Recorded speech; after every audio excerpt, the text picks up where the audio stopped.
Week 3 of the NFL season begins tonight with a fight in Florida, and this is a brand new Kickoff with Kelly.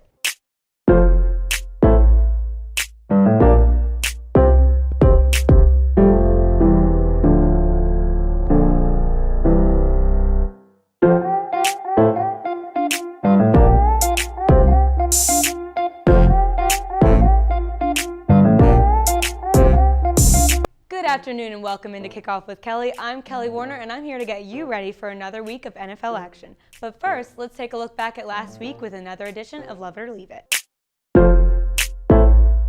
The Cowboys looked nothing more than awful the first half of their game against the Falcons, going down 20-0 in the first quarter. Even though things looked dire, Dak rallied the second half to bring his team back. But even after 3 more Dallas touchdowns and making it a 2-point game, with just under 2 minutes to play, it didn't look like there was any way the Falcons could possibly lose.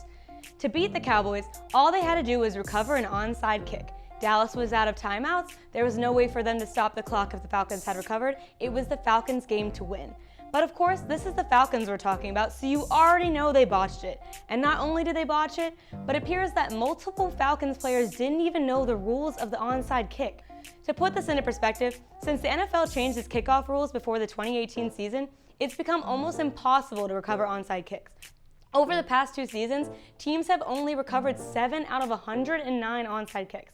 As for the Cowboys, not only did they recover the onside kick, but they quickly moved into field goal range, which allowed Greg the Leg to drill a 46-yard game winner as time expired. Countless players were leaving the field last Sunday with injuries around the league. This past NFL week has proven preseason isn't going anywhere with how many players have suffered injuries in just 2 weeks. Just about every game last week had players go down, with some teams feeling the pain more than others.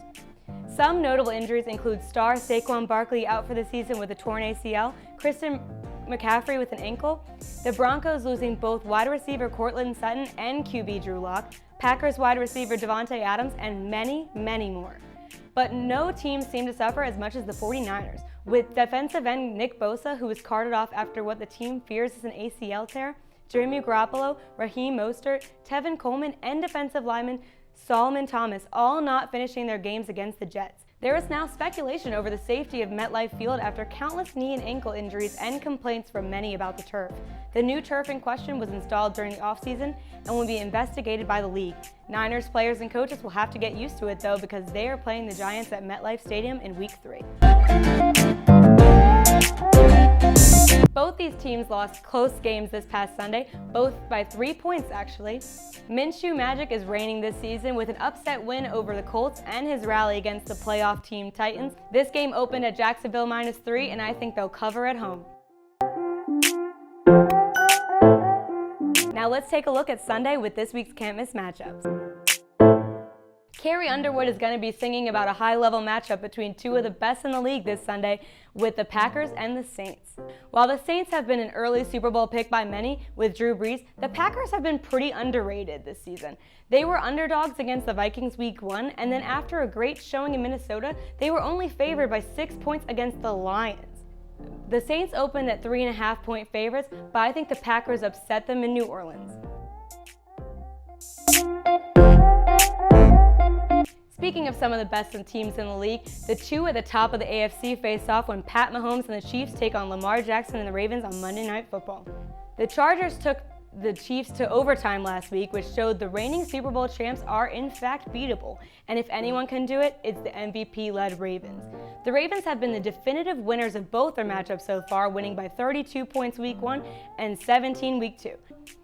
The Ravens opened as favorites with home field advantage, and I'm putting my money on them. We've kicked off and now it's time to cash out. This is where I'll give you my locks of the week.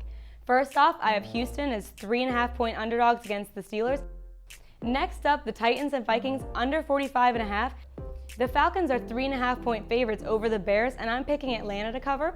Lastly, the Eagles are 6.5-point favorites over the Bengals, and I'm picking the Bengals to cover because I know firsthand what happens when the Eagles are supposed to win. That'll do it for this week's Kickoff with Kelly. Remember, brand new episodes every Thursday at 3 o'clock, streaming on Facebook Live. And if you missed us, be sure to check it out on Penn State Sports Night's YouTube channel. I'm Kelly Warner. Enjoy your weekend.